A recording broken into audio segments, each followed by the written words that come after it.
நம்மளுடைய இந்த அரசியல் பயணத்தில் மிக மிக மிக முக்கியமான ஒரு காலகட்டத்தில் நாம் இருக்கிறோம். நான் ஏன் இதை இவ்வளோ அழுத்தமாக சொல்கிறேன் அப்படின்னா,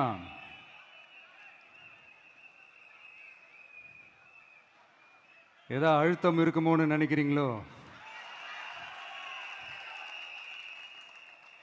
அழுத்தமா? நமக்கா?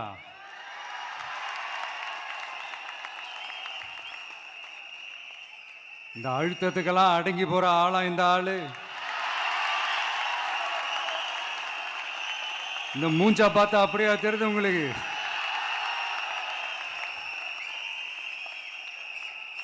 அதனால அப்படியெல்லாம் நடக்காது. அதுவும் முக்கியமா நம்ம கிட்ட அதெல்லாம் நடக்கவே நடக்காது. ஆனா அழுத்தம் இருக்குதான்னு கேட்டீங்கன்னா இருக்குது. அது நான் இல்லைன்னு சொல்ல வரல. நமக்கு இல்லை, மக்களுக்கு. தமிழ்நாட்டை இதுக்கு முன்னாடி ஆண்டவங்களும் சரி பாஜகவுக்கு அடிமையாக தான் இருந்திருக்கிறாங்க. ஸோ அவங்கள நம்பியும் ஒரு பிரயோஜனமும் இல்லை. இப்போ ஆண்டுகிட்டு இருக்கிற இந்த திமுக அரசாச்சும் நமக்கு ஏதாவது செய்வாங்கன்னு பார்த்தா இவங்களும் அவங்கள மாதிரியே தான். இன்னும் சொல்ல போனால் ஒரு படி மேலே, இன்னும் மோசம். அவங்களாச்சும் நேரடியாக சரண்டர் ஆகி இருப்பாங்க, இவங்க மறைமுகமாக சரண்டர் ஆகி இருக்கிறாங்க. அவ்வளோதான் வித்தியாசம்.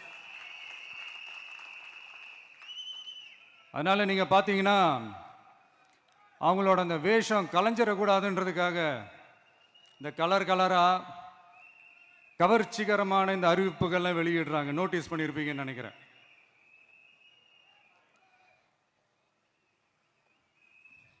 அதனால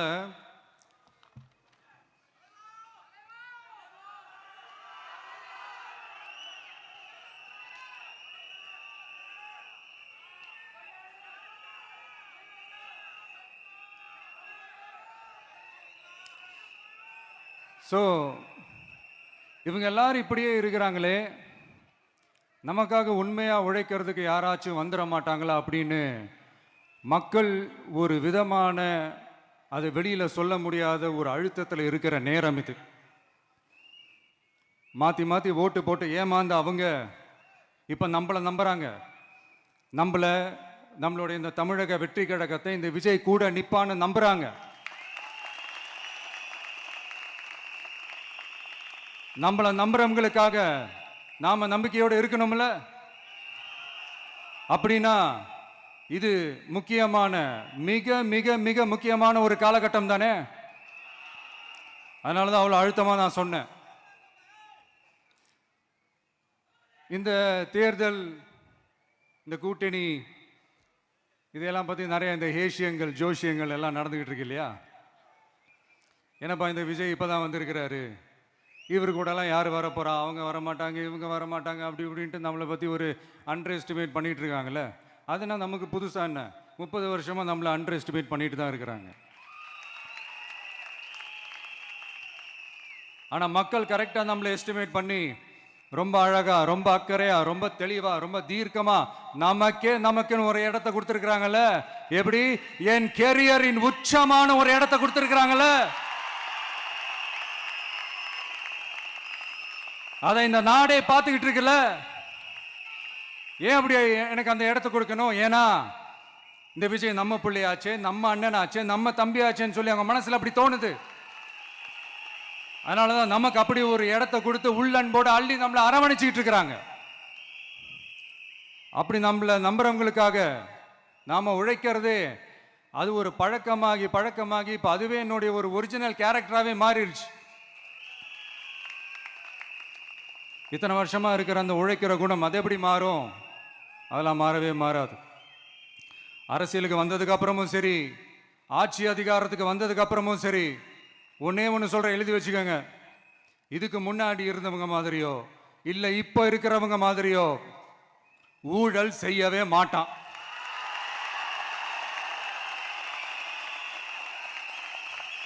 ஒரு பைசா தொட மாட்டான். எனக்கு அது அவசியமே இல்லை. புரியுதுங்களா உங்களுக்கு? எனக்கு அதை தொட வேண்டிய அவசியமே இல்லை.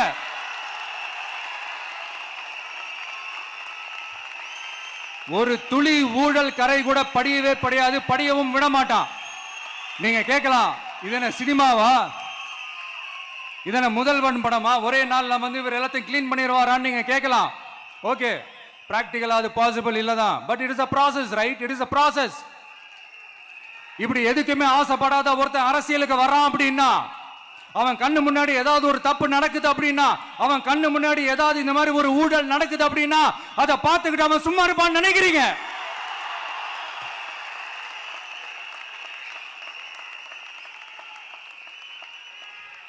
அதனால இந்த தீய சக்தியா இருக்கட்டும், இந்த ஊழல் சக்தியா இருக்கட்டும், ரெண்டு பேரும் தமிழ்நாட்டை ஆண்டவை கூடாது.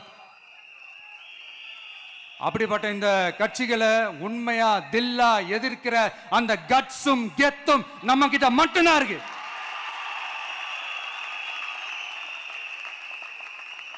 அதனால நீங்க என்ன சூழ்ச்சி நம்ம மேல பண்ணாலும், என்ன அழுத்தம் நீங்க கொடுத்தாலும், இந்த அடங்கி போறதுக்கோ, இந்த அண்டி பொழைக்கிறதுக்கோ, இல்ல இந்த அடிமையா இருக்கிறதுக்கால நம்ம அரசியலுக்கு வரல.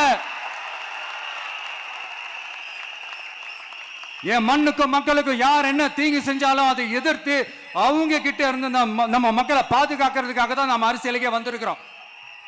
அண்ட் முக்கியமா தோழர்களே, மக்களுக்கு என் மேல மட்டும் நம்பிக்கை இருந்தா அது பத்தாது. என் கூட டிராவல் பண்ற என்னோட எல்லா தோழர்கள்கிட்ட அந்த நம்பிக்கை வரணும்.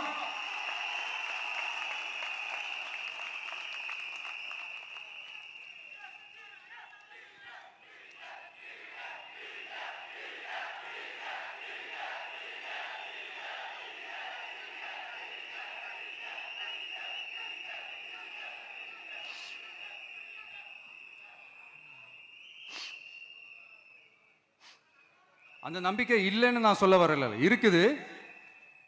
ஆனா அதை தொடர்ந்து இருக்கிற மாதிரி நீங்க எல்லாம் நடந்துக்கணும். தப்பு பண்ண யாரா இருந்தாலும் தப்பிக்கவே முடியாதுன்ற அந்த ஒரு பயம் இருக்கணும்.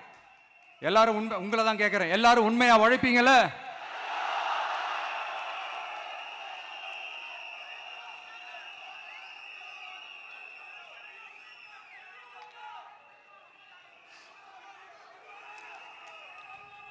யாருக்காகவும் எதுக்காகவும் நம்மளோட அரசியல காம்ப்ரமைஸ் பண்ணிக்கவே கூடாது. செய்வீங்கல்ல?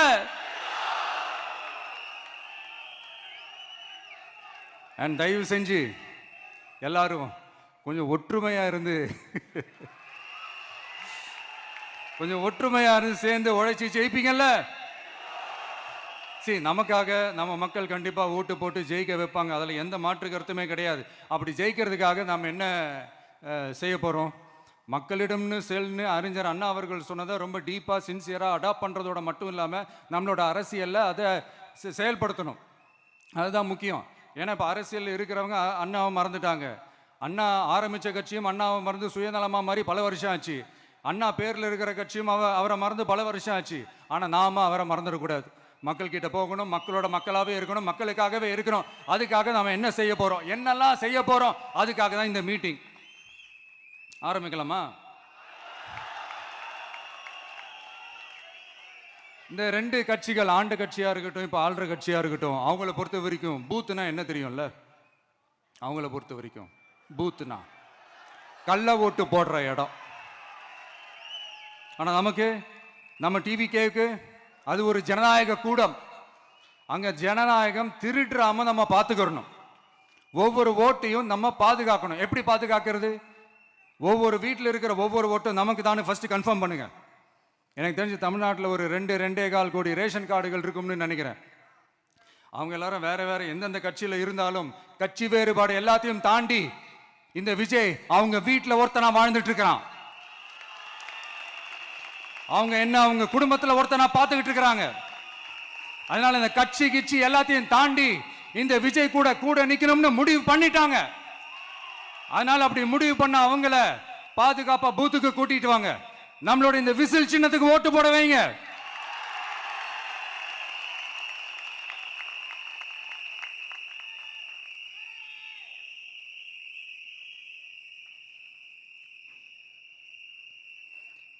ஒன்றியம், நகரம், பேரூர், பகுதி, கிளைன்னு இங்க வந்திருக்கிற நம்மள எல்லார் நிர்வாகிகளும் தான் நம்ம கட்சியினுடைய ஆணி வேர். நீங்க எல்லாரும் சுதந்திரமா செயல்படணும், சுதந்திரமா செயல்பட விடணும்.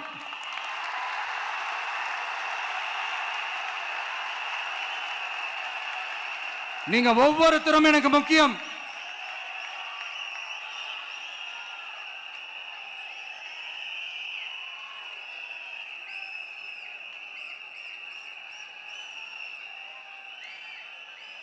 நீங்க தான் நம்மளுடைய இந்த பிஎல்ஏஸ் பூத் லெவல் ஏஜென்ட்ஸோட களத்தில் நின்று வேலை பார்க்க போற ஃப்ரண்ட் லைன் வாரியர்ஸ். இப்ப நடக்க போறது வெறும் எலெக்ஷன் கிடையாது, இது ஒரு ஜனநாயக போர். இந்த டெமோக்ராட்டிக் பேட்டில லீட் பண்ண போற கமாண்டர்ஸ் நீங்க தான்.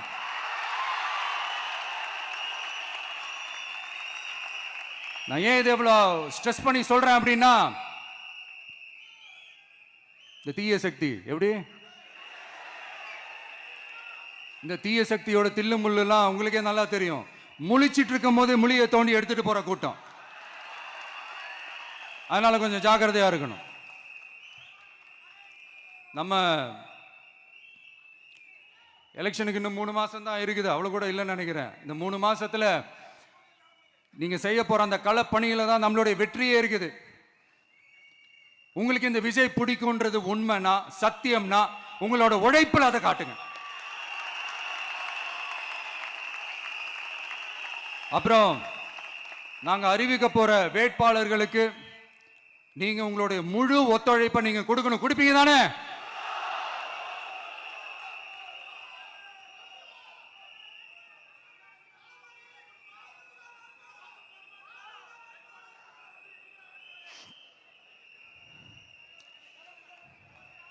உங்க எல்லாரையும் ஒரு எனர்ஜைஸ் பண்ற மாதிரி உண்மையா நடந்த ஒரு கதை ஒன்று சொல்றேன்.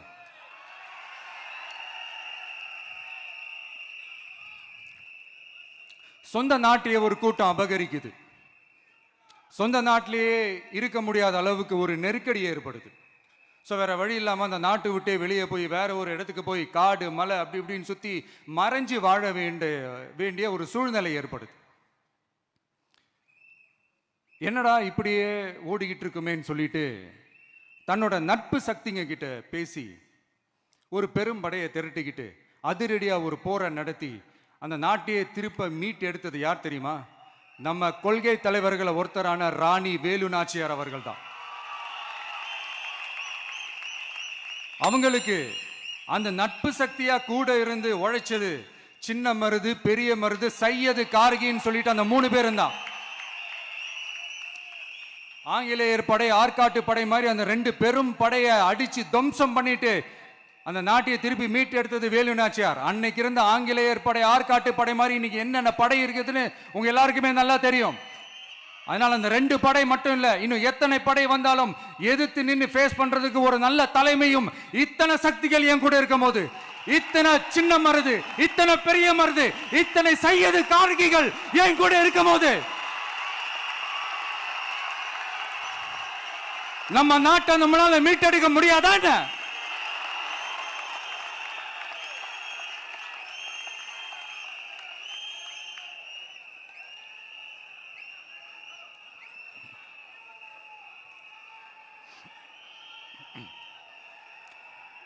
அதுவும் இந்த படை, நம்மளுடைய இந்த டிவிகே படை,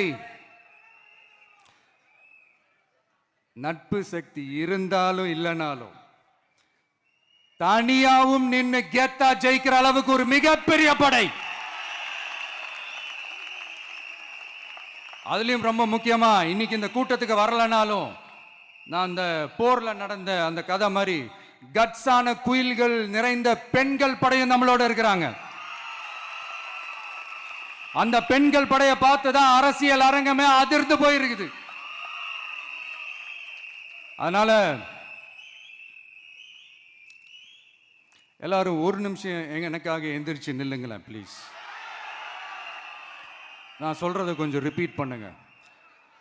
இந்த 2026 சட்டமன்ற தேர்தல்ல நாம எல்லாரும் உண்மையாக உழைப்போம், சத்தியமாக உழைப்போம், உறுதியாக உழைப்போம், ஒற்றுமையாக உழைப்போம். தேங்க்யூ. Please sit down.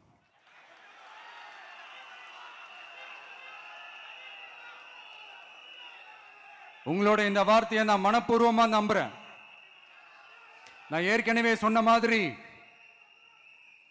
இந்த வரப்போற தேர்தல் இதுவரைக்கும் தமிழ்நாடு பார்த்திராத ஒரு வித்தியாசமான தேர்தல். நம்மளுடைய படை வரிசையும் அப்படிதான், ஒரு பவர் பேக்ட் ஃபோர்ஸ். இவ்வளவு நாள் இதை நாம மட்டும்தான் சொல்லிக்கிட்டு இருந்தோம். இப்ப கொஞ்சம் கொஞ்சமா அதை வெளியில சொல்ல ஆரம்பிக்கிறாங்க. என்னடா இந்த விஜய் கூட இருக்கிற ஃபோர்ஸை பார்த்தா சாதாரண ஃபோர்ஸ் மாதிரி தெரியல, மிலிட்ரியோட பெரிய ஃபோர்ஸா இருக்குது, வரப்போற எலெக்ஷனை கணிக்கவே முடியல, அப்படி இப்படின்னு சில குரல்கள்லாம் கேட்க ஆரம்பிக்குது. கணிக்கவே முடியலன்னு அவங்க வேணா சொல்லலாம், ஆனா மக்கள் ஆல்ரெடி கணிச்சு முடிச்சுட்டாங்க. அவங்க மனசை நல்லா புரிஞ்சு வச்சிருக்கிற நமக்கு அது நல்லாவே தெரியும். அதனால இந்த எலெக்ஷன் ரிசல்ட்டுக்கு அப்புறம் இந்த தீய சக்தி கிட்ட இருந்தோம், இந்த ஊழல்வாத அடிமை சக்தி கிட்ட இருந்தோம் தமிழ்நாட்டை மீட்டுட்டோம்னு உறுதியா அறிவிப்போம். அதுல எந்த மாற்று கருத்து கிடையாது. அதனால என் நெஞ்சில் குடியிருக்கும் தோழர்களே, தோழிகளே, உங்களோட நான் இருக்கேன், நம்மளோட நம்ம மக்கள் இருக்கிறாங்க. இதுக்கு மேல என்ன வேணும்? கான்பிடண்டா இருங்க, நல்லதே நடக்கும், வெற்றி நிச்சயம். மீண்டும் சந்திக்கும் வரை நன்றி, வணக்கம். தமிழக வெற்றி கழகத்தின் வெற்றி தலைவர், தர்மத்தாயின் தவ புதல்வன் தலைவரின் பொற்கரங்களால் ப்ளீஸ் சார், ப்ளீஸ் சார்.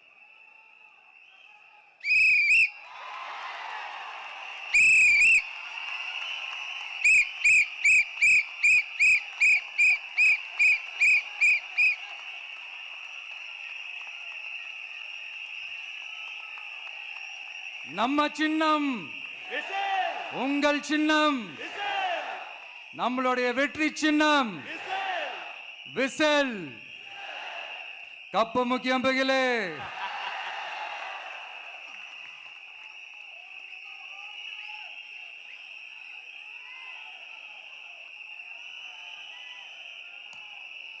நம்முடைய வெற்றி சின்னத்தை வரலாறு படைக்க போகிற தமிழக வெற்றி கழகத்தின் சின்னத்தை வெற்றி தலைவர் அவர்கள் இப்போது உங்கள் முன்னால் இதோ அறிமுகம் செய்கிறார்.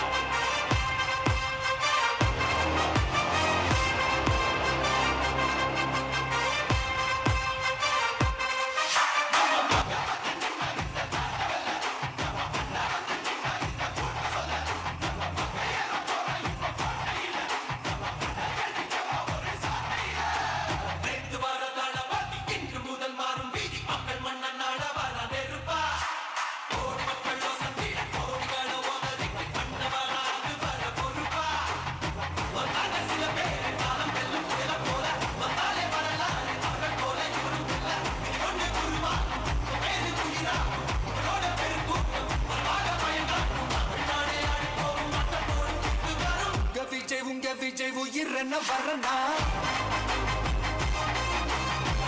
விஜய் உங்க விஜய் எளியவன் குரல்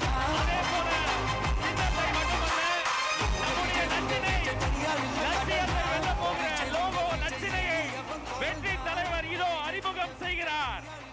வீட்டுக்கு வீடு, வீதிக்கு வீதி, ஊர் முழுக்க உலகம் முழுக்க புதிய சரித்திரம் படைக்க போகிற தமிழக வெற்றி கழகத்தினுடைய தேர்தல் பரப்புரை லட்சினை வெற்றி சின்னம் விசையோடு இதோ.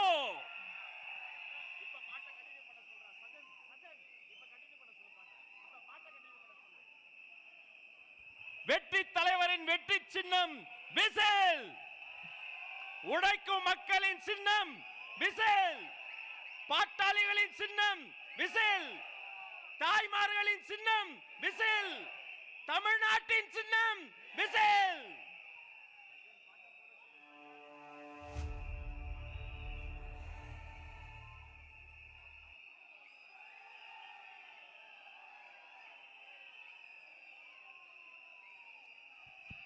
இந்த லோகோ லட்சணையை ஆதாரமாக கொண்டு வீட்டுக்கு வீடு நம்முடைய கேம்பெயின் பரப்புரை துவங்குகிறது என்பதை நெஞ்சார்ந்த மகிழ்ச்சியோடு உங்களோடு பகிர்ந்து கொள்கிறோம்.